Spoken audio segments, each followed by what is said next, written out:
This program is brought to you by the Practicing Law Institute, a nonprofit learning organization dedicated to keeping attorneys, professionals, and accountants at the forefront of knowledge and expertise.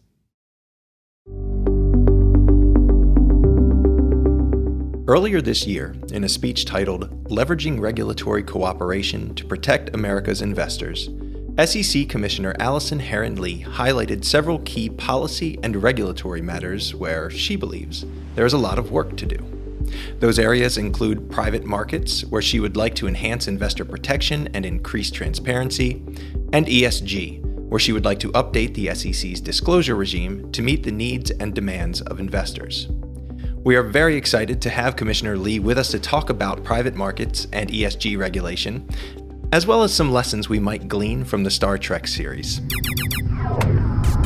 Today on Insecurities.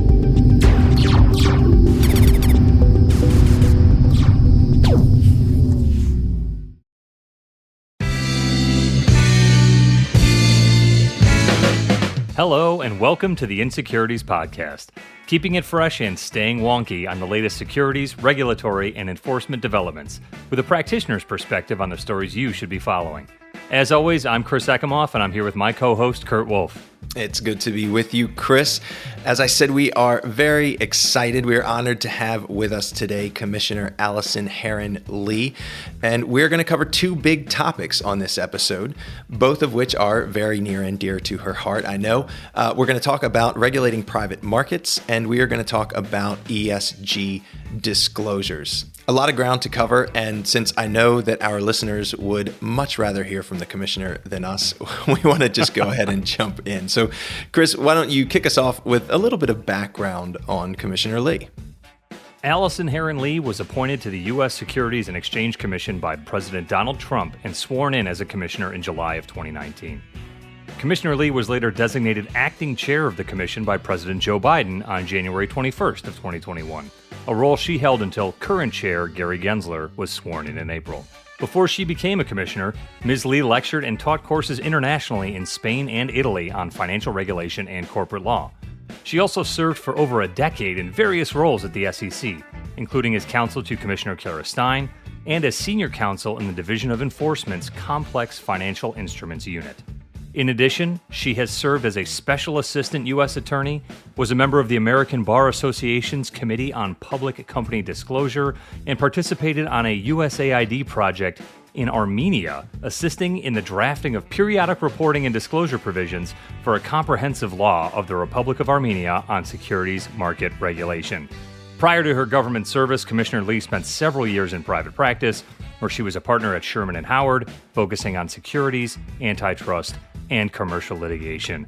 Commissioner Lee, we're honored to have you. Welcome to Insecurities. Thank you, Kurt and Chris. It's a pleasure to be here.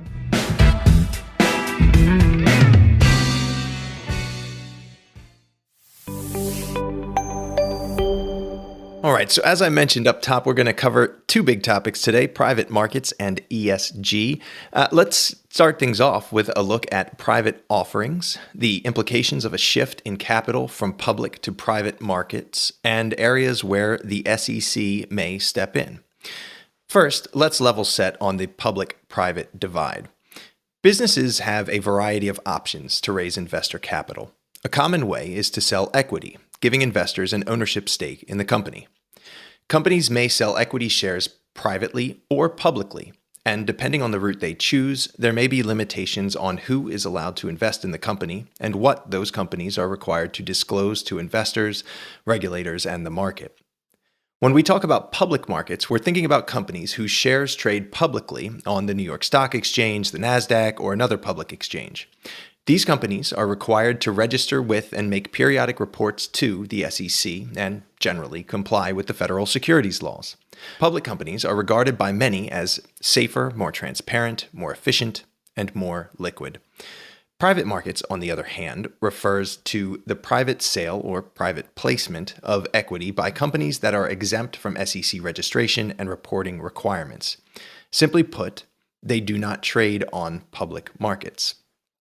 Describing the private and public markets, Commissioner Lee commented in a statement on amendments to the exempt offering framework that, quote, "The public markets are designed to, and to a remarkable degree succeed at offering a fair shake to the so-called mom-and-pop investor vis-a-vis a wealthy hedge fund. What's more, the discipline imposed by public markets drives more efficient capital allocation, which in turn drives our economy. Exempt private offerings have traditionally served an important role in providing capital for smaller and medium-sized companies, often along their path to the public markets. It is well understood that retail investors operate at a severe disadvantage in the private market because of information asymmetries and other power imbalances. End quote. So let's unpack that a little bit. Now, in the Trump administration and during former Chair Jay Clayton's tenure, it was expected that the SEC would pursue a broad deregulatory agenda. Of course, we can debate the extent to which that actually played out, but I think we can all agree that an area that there were some significant deregulatory efforts impacting the private markets, things like expanding the pool of investors who are eligible to buy unregistered securities, and efforts to simplify the process for small firms to raise capital. This has arguably resulted in a shift from public to private markets, and in a recent speech, Commissioner Lee observed that, quote, perhaps the single most significant development in securities markets in the new millennium has been the explosive growth of private markets, end quote.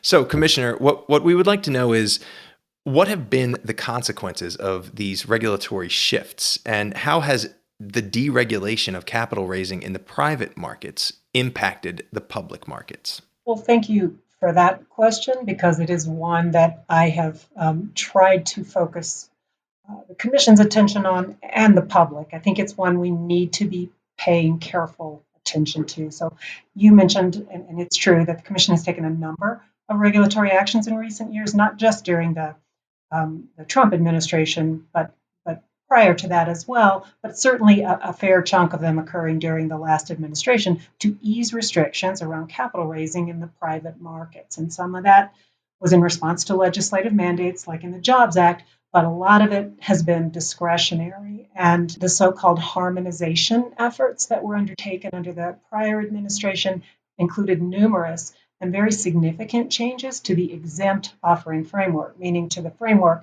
that's there for private companies. And it has made that area much more attractive and much simpler for companies to stay in and to operate in and not be kind of compelled toward the public market. So we had amendments that we would use to raise offering limits for 3 different types of exempt offerings.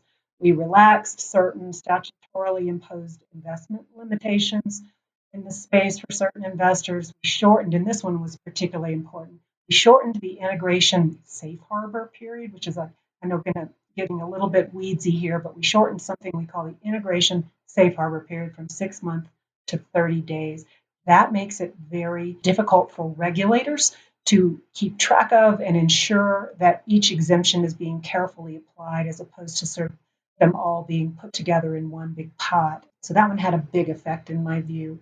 We expanded the use of test the waters. We permitted the creation under crowdfunding of special purpose vehicles. So we did a lot in that space. And I would go back even further and say that look at the change that we made in 2013 to lift the prohibition on general solicitation under Rule 506, which is one of our private market rules, so that you can actually generally solicit even in the private realm. That was traditionally a dividing line between public and private markets. That has been removed. So those are just a few examples, of kind of what has happened over time. And as we've gone about making those changes, we've done economic analysis that looks at the consequences of these individual adjustments. And one could quibble over how in-depth those analyses have been, but here's what they didn't do. We didn't look broadly at the overall effect of all of the changes we've made to really understand the, kind of how what we're doing in the private realm affects how companies look at and consider going into the public realm. And there's some really good scholarship out there on this subject. And I would be remiss if I didn't point out Renee Jones, who is our current director of the Division of Corporation Finance, has done a lot of great research in this area.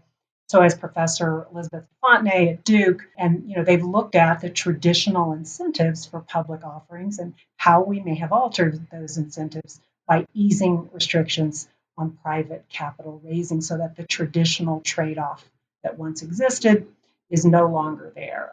I think this is something I think the Commission needs to take a step back, look at the bigger picture, think about how these two markets are interacting and how we ought to consider what are the consequences for investors here, because I think it's quite clear that the best opportunities for most investors remains in the public markets. So we have a really strong interest in ensuring that market remains robust and continues to create opportunities for investors.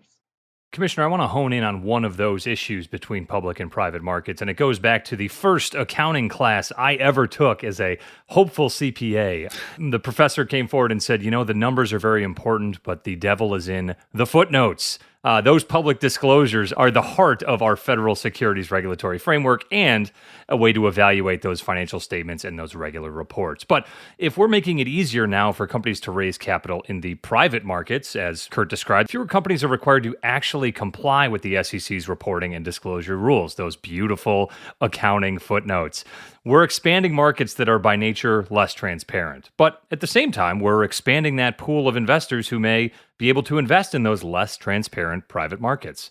How does the actual and perceived lack of transparency in the private market affect investors, both in terms of the risks in individual private investments, particularly for retail investors, and in terms of the overall lack of visibility into that market for regulators and the public? Sure, that's a good question. I have to say, though, I'm going to adopt your phrase of beautiful accounting footnotes. I like that.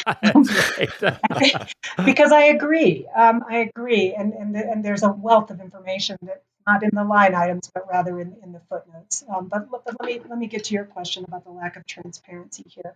So when it comes to individual investors in the private markets, I think it's well understood that the lack of transparency, among other things, makes these investments riskier. And that's really not a controversial proposition. It's why we have a structure in place that limits the ability of private issuers to access retail investors. You can see some of the consequences of those risks if you look at data from organizations like NASA, the North American Securities Administrators Association, and others that, showing the incidence of fraud in private markets. But even if you set aside fraud risk, there are just pronounced information asymmetries that naturally disadvantage smaller investors. So from a policy perspective, that implicates the questions about, how do we define an accredited investor, meaning an investor who we have determined has the sophistication to both analyze and bear the risk of loss that comes with the higher risks and the lower transparency in the private markets. And that's the principal way through which a retail investor can invest in private offerings, is by qualifying as an accredited investor. So this is something that I have been focused on for quite a while. We have relied on wealth thresholds as a qualifying criterion in making this determination and defining what an accredited investor means. And many say that wealth may not be the best proxy for sophistication. That might be true. I mean, it's a useful way of indicating whether an investor has the financial wherewithal to bear the risk of loss. But here's the bottom line. This is what we have in place. We have wealth thresholds in place. And so if we are going to have those thresholds, we need to make sure that they're meaningful. And we have not adjusted those thresholds for 40 years. It's been almost 40 years. To account for inflation. So they're not functioning as intended. I think it's something that we should look at that doesn't foreclose potential other alternative pathways to accredited status. Just as we did last year, we opened up and said, certain financial intermediaries and the like can also qualify. But as long as we keep those wealth thresholds, I think we need to consider adjusting them, and at a minimum, adjusting them going forward for inflation. So I had to put my plug in for that because I think that's a really important place. But let me also say this, with respect to your bigger picture questions, or sort of what's the broader implications maybe for the lack of transparency? And that too, I think, is a question that is ripe for study here. I mean, we have, at various points in the history of the federal securities laws, we've taken a step back and we've looked at the fact that a large segment of the markets were increasingly opaque, and we made adjustments. I mentioned this, went through that history in detail in a recent speech I gave about kind of the markets going dark. But given the dramatic growth in capital raising in the private markets, and therefore the dramatically growing segment of the market that is not subject to public company disclosure obligations, I think it's time for us to look at and consider whether to reevaluate how we have that balance. There's so much capital at stake here, not just through individuals, investors in private offerings, but through the increasing exposure, for instance, of mutual funds and pension funds to private equity. So there's a lot of retirement savings at stake in this part of our market that we cannot see clearly into. And in my view, that is worth some serious study. Commissioner, you spoke a lot about the investor perceived view of the public versus private, right? With wealth as a way to qualify investor to participate in the private markets. But I'm wondering if there are other ways to draw the line between the public and private markets, maybe from the company side. What do you think are ways that we can look at that and consider the value of raising capital for some companies privately versus when they should be reporting publicly? Yes, that is another great question. So there's a very important role for capital raising in the private markets, and that includes supporting companies that are often just sort of on their way to going public.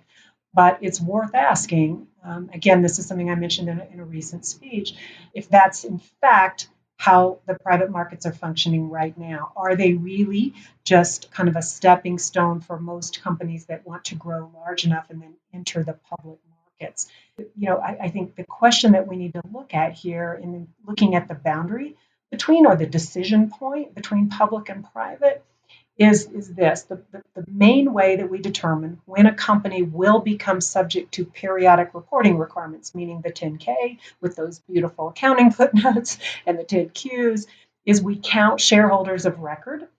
That's a statutory provision that Congress laid out in the 1960s. It's Section 12G of the Exchange Act. So what we say is if you cross a certain threshold for shareholders of record, right now that threshold is 2,000, or 500 for non-accredited investors, then you are subject to periodic reporting going forward.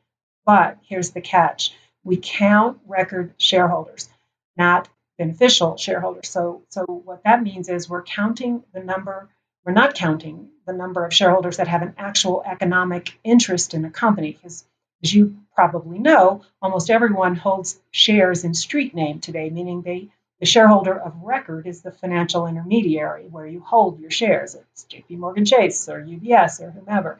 And the way that we require companies to count shareholders of record requires them to look through the nominee, which would be a nominee of the clearinghouse, through to these financial intermediaries, the broker-dealers, but no further.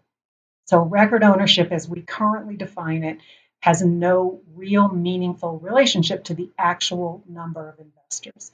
So that means even some of the largest and most widely traded issuers don't have enough record owners, as that term is currently defined, to trigger the requirements of 12G. So I think that we need to look at and consider the way we define shareholder of record in our rules and think about whether we should be requiring companies to look through more to the actual beneficial owners, because that term has to mean something. If we have determined that the number of shareholders is the trigger, then we need to have that number be a meaningful one and not a random one that is connected to simply where you might happen to hold your shares.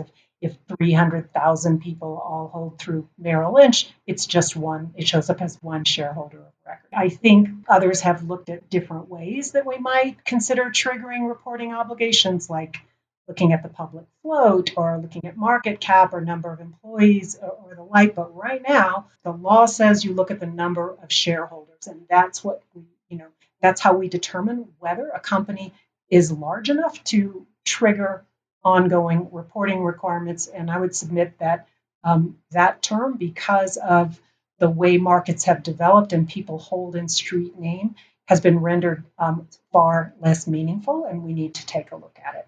Right. So we've covered a lot of ground, and I actually want to pause for a second because we've mentioned a speech that you gave in October, I believe, Commissioner, and I would encourage folks to go back and read it. It's a very helpful speech. It's called "Going Dark: The Growth of Private Markets and the Impact on Investors and the Economy." You can, of course, find that at sec.gov, and we'll put a link to it in our show notes.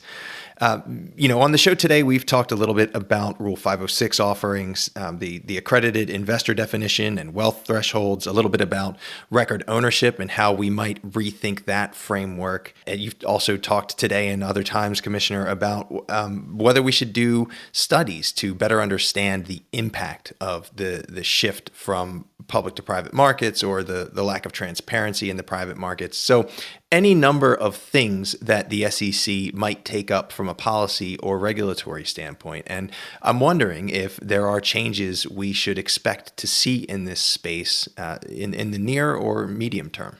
Well, I will say this, I hope so. And as you know, the chair is the one who sets and controls the agenda. But if you look at our unified agenda from last spring, it does show some emphasis on looking at the private markets, including looking at the accredited investor definition, which we touched on. It includes looking at Form D, something we haven't discussed yet, but as you know, Form D or Regulation D offerings make up a huge segment of capital raising in the private market. And I think we need to look at greater transparency and greater utility of Form D because we have very limited insight right now into how that segment of the market works. I mean, back in 2013, we proposed some amendments aimed at enhancing the visibility into that market by requiring, for example, a closing amendment for Form D, by potentially enhancing some of the information that's required on Form D. And we never finished those amendments. So I do think we need to go back and look at them, revisit them. Again, it's mentioned in the fall unified agenda. So I hope what that means is we'll be seeing something on that in the near to medium term, because in my view, enhanced transparency in the private market is extremely worthy of commission attention. So again, keep your eyes peeled too for the new unified agenda that's coming up. That will give a little bit more insight, and I think that should be out relatively soon into what the chair's priorities in this space may be. But I'm hopeful it's accredited investor and certainly Form D. I think there's even potentially a mention of looking at the integration framework again, which I would love to see. We will see. Watch this space. Excellent. I love the scoop coming here to the Insecurities podcast, Commissioner. Thank you. Another topic we want to get your thoughts on is ESG, or environmental, social, and governance related issues. It's been a big topic for the securities and accounting world over the past few years, with a focus on what companies are doing regarding that set of ESG topics that may not currently be independently or uniquely disclosed to investors as an element of normal financial reporting and operations. Those beautiful accounting footnotes have not yet been updated to touch specifically on ESG. So as an aside here, Kurt, I got a quick pop quiz for you. Uh-oh. How many episodes of the Insecurities podcast have discussed ESG? Oh, my goodness. What is this, 54? How about 10? You're almost right there. We're at seven All right. episodes. We've heard from George Wilson at PLI, law professors Karen Woody and James Park, former SEC Chief Accountant Wes Bricker, SEC Commissioner Hester Peirce, and you and I even did a rundown of the coverage on ESG of this year's SEC Speaks conference. Yep. I'd encourage our listeners interested in ESG issues to revisit those episodes if you haven't heard them already. But similar to the Insecurities podcast, the SEC and Commissioner Lee, you've covered a lot of ground regarding ESG in 2021. During your time serving as the acting chair, you opened a request for comment on climate disclosures, for which the SEC has published more than 640 comment letters. The Enforcement Task Force focused on climate and ESG issues was created, and the Division of Examinations issued a risk alert regarding the topic of, quote, ESG investing. You've also commented on the many facets of the ESG discussion in your speeches this year. So at this point, I think we can all agree that investors would like public companies to offer more meaningful ESG disclosures, certainly as they relate specifically to climate risk and sustainability issues. But the conversation around climate risk, or more broadly ESG, often turns on questions about whether we as a framework and as regulators in the market can develop suitable metrics, criteria, or other reporting standards.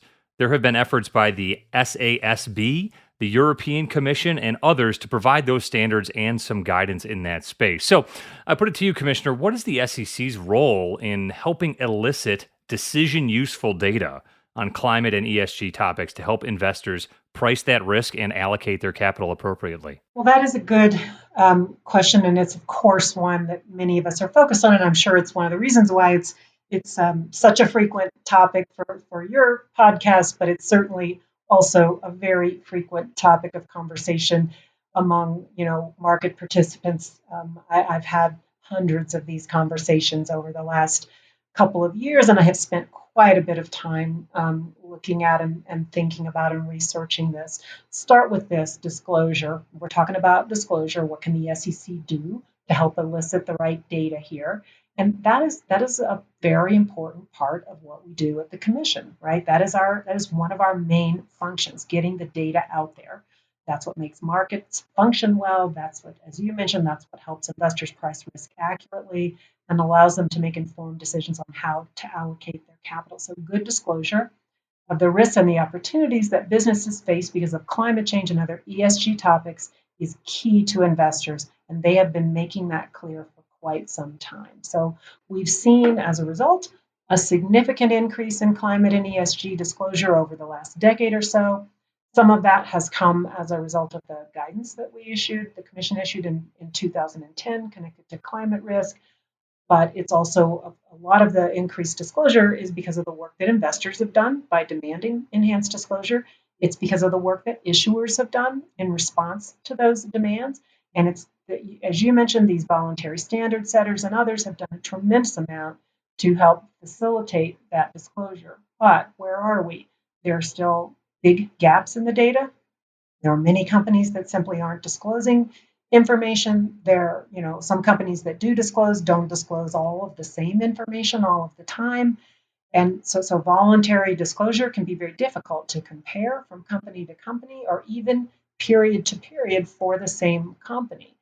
Then finally, there are questions about how reliable is the data that's being disclosed is.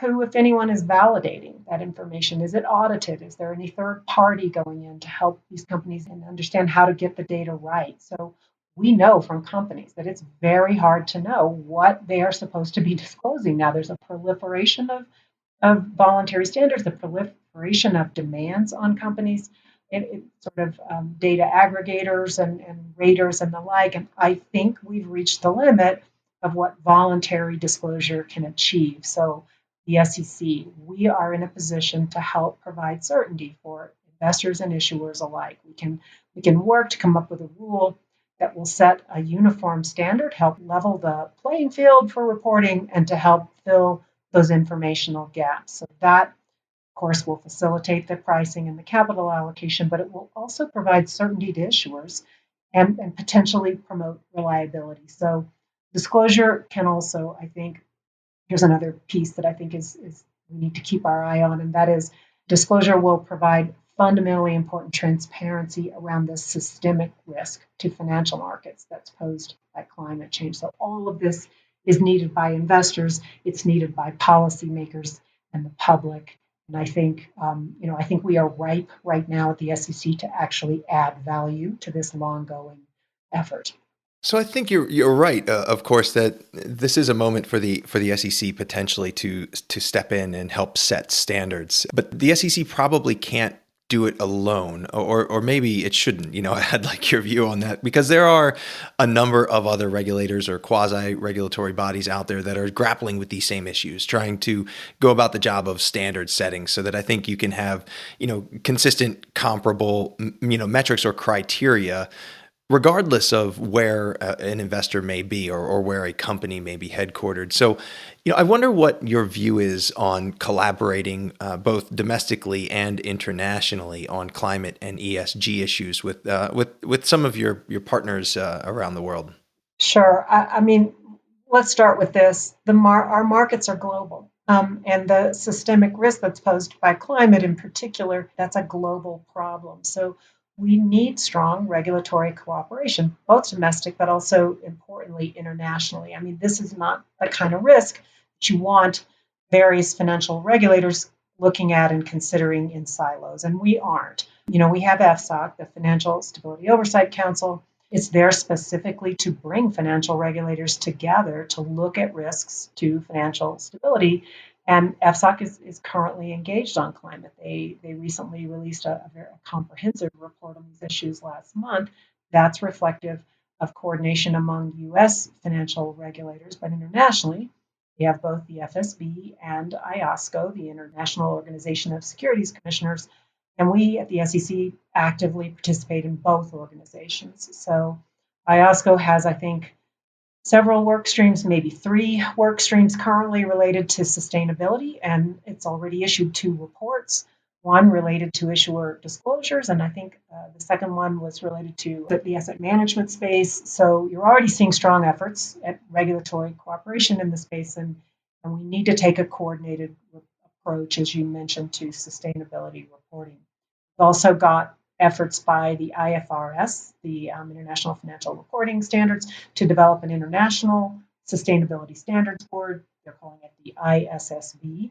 The SEC has been involved in that effort through IOSCO, and I hope that we're going to see something take shape where you could have various jurisdictions that are in various stages of developing their own reporting regimes, but they can look to that regime. There are going to be a lot of sequencing questions here as everyone kind of proceeds on parallel tracks, but we have a lot of good work you mentioned that's already been done by groups like TCFD, like what was called SASB or SASB. It's now called VRF, the Value Reporting Foundation. There's an alphabet soup of these types of groups out there, but they've done amazing work, and they've managed to get a pretty good, fairly wide buy-in. So nobody is starting from scratch. And where I hope that we'll land internationally is with a sort of an international baseline. So there's a measure of commonality across jurisdictions, not a buffet approach where everyone can kind of take a little of this or a little of that, whatever suits them, but hopefully instead a minimum set of disclosures that will look similar across jurisdictions and then allow each individual jurisdiction to tailor them as they need for their specific markets and economies. You talked a little about jurisdiction in those specific markets. Let's circle back to the first part of our conversation today. If those rules and those frameworks are developed, do you see those directives reaching the capital in the private market space?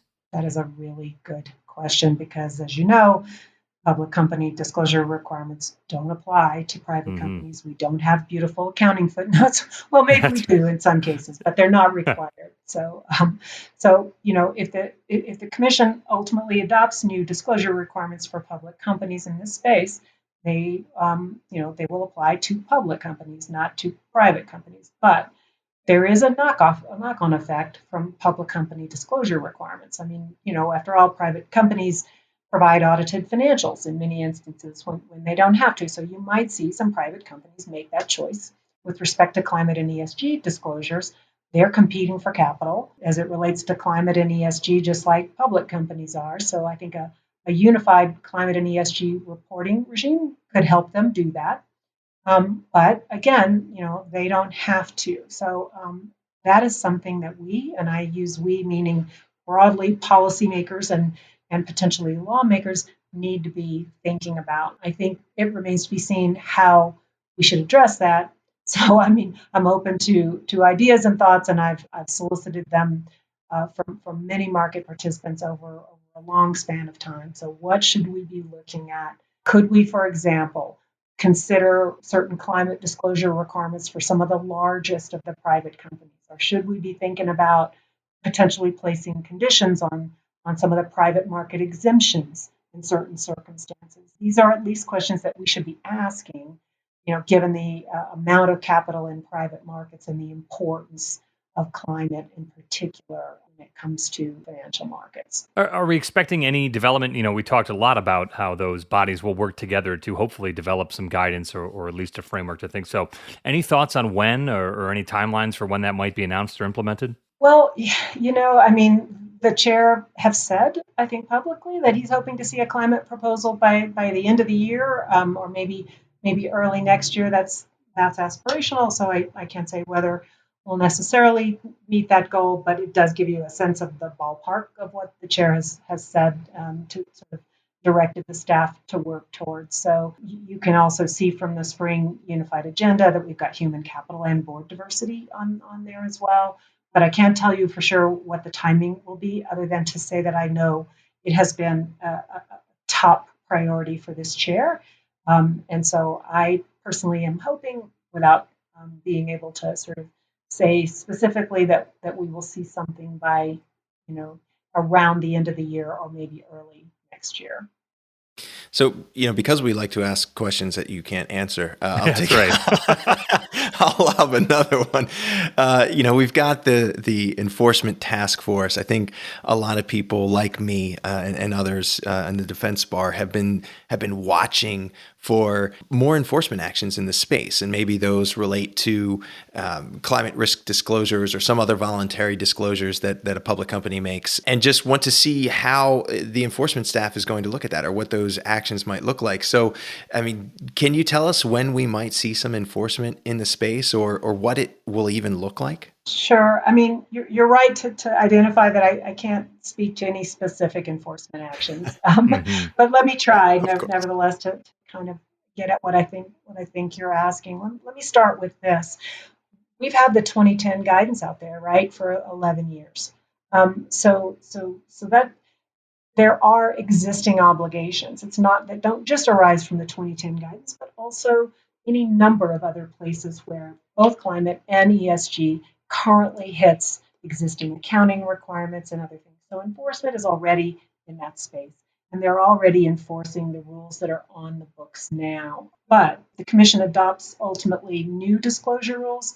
Enforcement will be there to enforce that. In other words, they have plenty of experience with effectively enforcing no new rules, and that it won't be any different in the climate and ESG space, other than just they'll, we need to give companies some time to understand and absorb what's required of them, to spend some time getting it right, especially some of the more complex areas like scenario analysis and the like.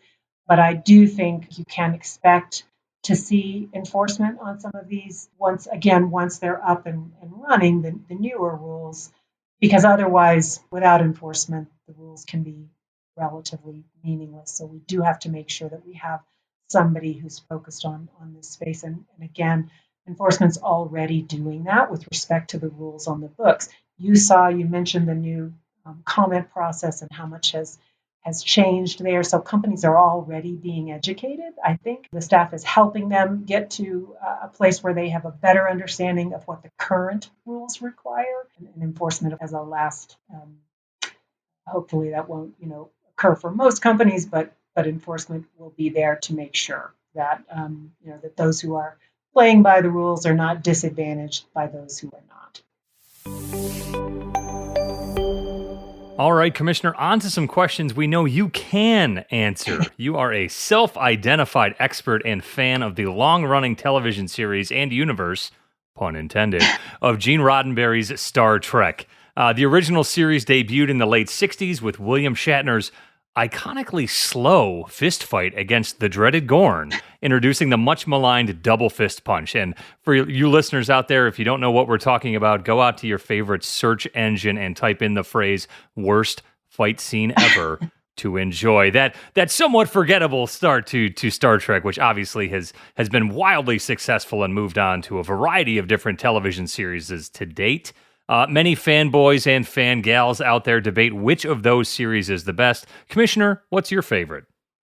Well, I guess I would say I'm not sure I see the debate, because in my view, it's almost certainly Voyager. But I'm a big fan of Captain Janeway. So yeah, I love the opportunity to delve into my true area of expertise. I love the original series, just as any true Trekkie would, but I have to say I always I've watched all of the subsequent various series, and Captain Janeway and Voyager, my favorite. Have you been watching Picard on Paramount Plus? Of course. Oh my goodness. It's like one of the few things that I watch as it comes out. I don't wait for the whole season. So I absolutely have. And if you could see my workspace, you would see an action figure on my desk of Picard. You would see a mouse pad with Captain Janeway's face. I have a Romulan warbird on my desk. So yes. I love it. Appointment viewing for an SEC commissioner. That's breaking news as well. One potential intersection of Star Trek with our securities markets, and admittedly, there's probably too many to even go into, but one I'd like to focus on is the parity between the shift to what's being called a, quote, post-scarcity society in the Next Generation series and beyond. Star Trek goes to great lengths to create a social construct that doesn't involve money or other consumption or earning-based value.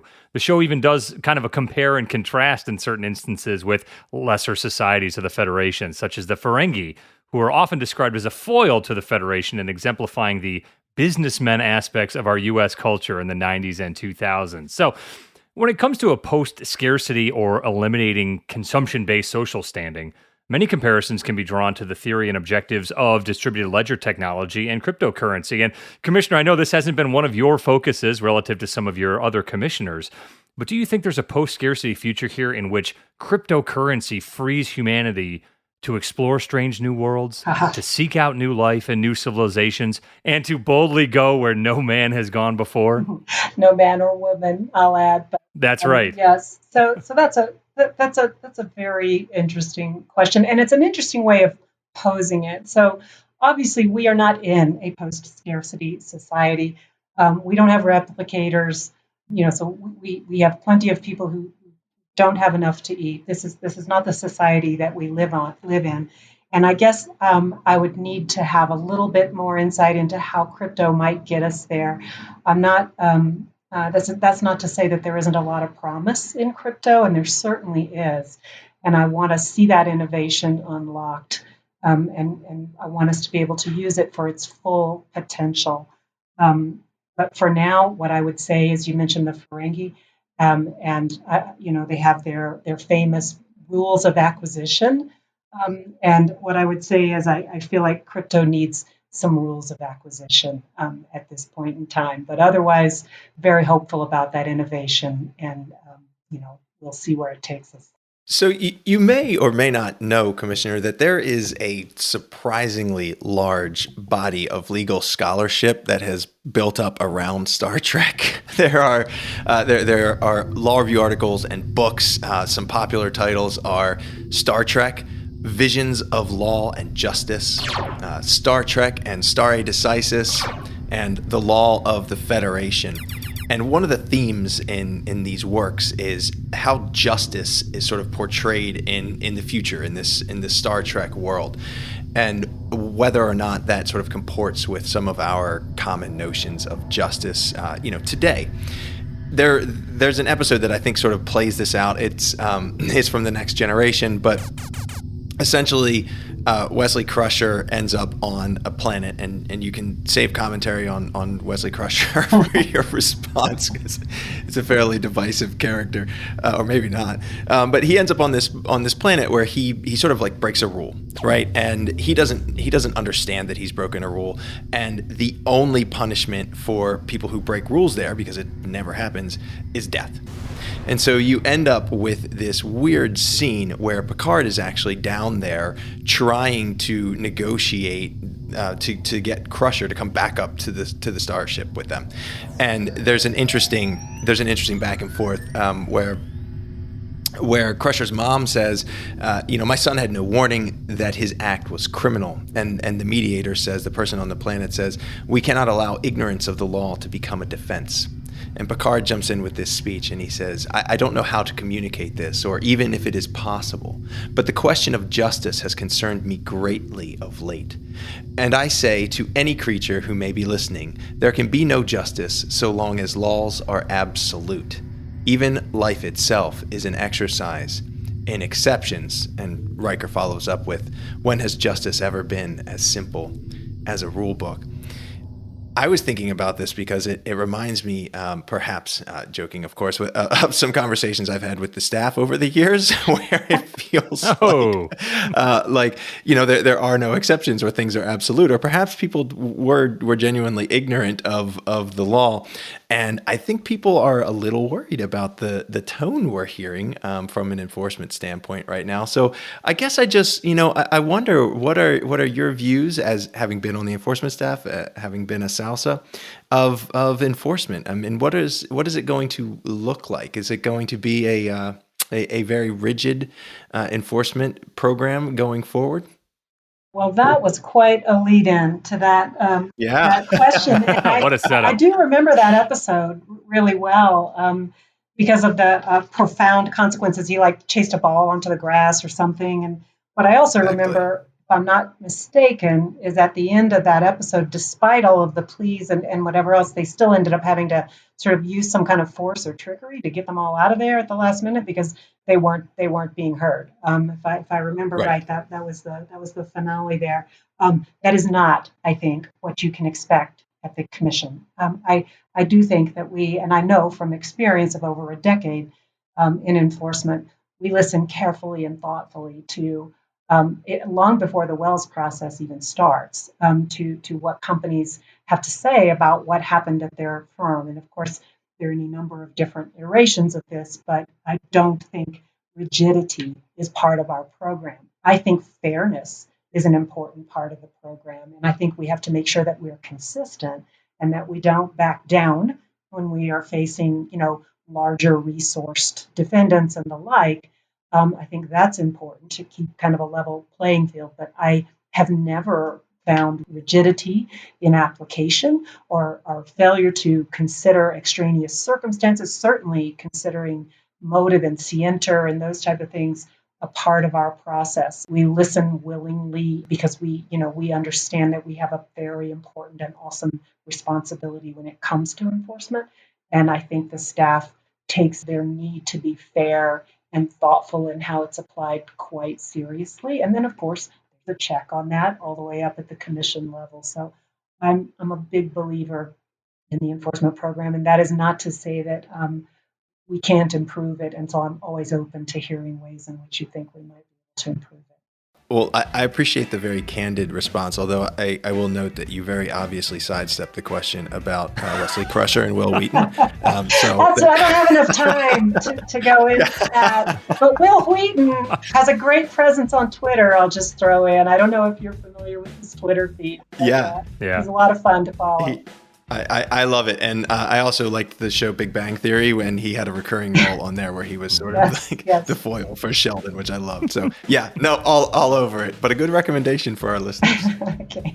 Excellent. Well, Commissioner Lee, thank you so much for joining us today on Insecurities. I appreciate the opportunity to have joined you today, and I very much appreciate your interest both in private markets and climate and ESG. These are two really pressing issues that I think the Commission should be looking at. Thanks for joining us for this episode of the Insecurities Podcast, and a special thanks to our guest, SEC Commissioner Allison Herren Lee. As always, we want to hear from you regarding your thoughts, comments, and topics for discussion on future episodes of Insecurities. Please use the hashtag InsecuritiesPod on Twitter or LinkedIn to join the conversation. You can find me at EcomoffCPA. And I'm at Enforce_update. Be sure to subscribe, rate, and review the Insecurities Podcast wherever you listen. Be well, everyone, and we'll see you next time. Thanks for tuning in.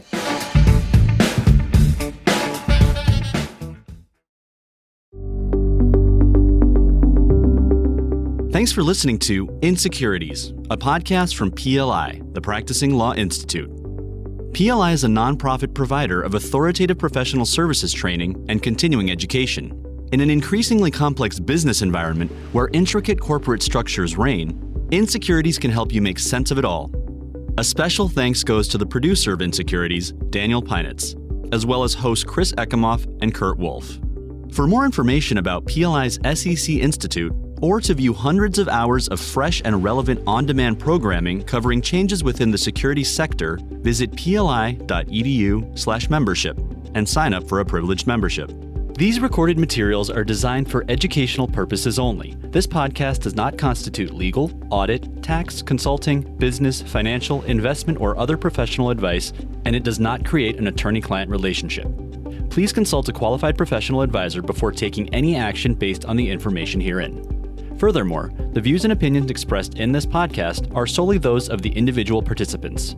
These views are not the views of the hosts or their employers. Users of this podcast may save and use the podcast only for personal or other non-commercial educational purposes.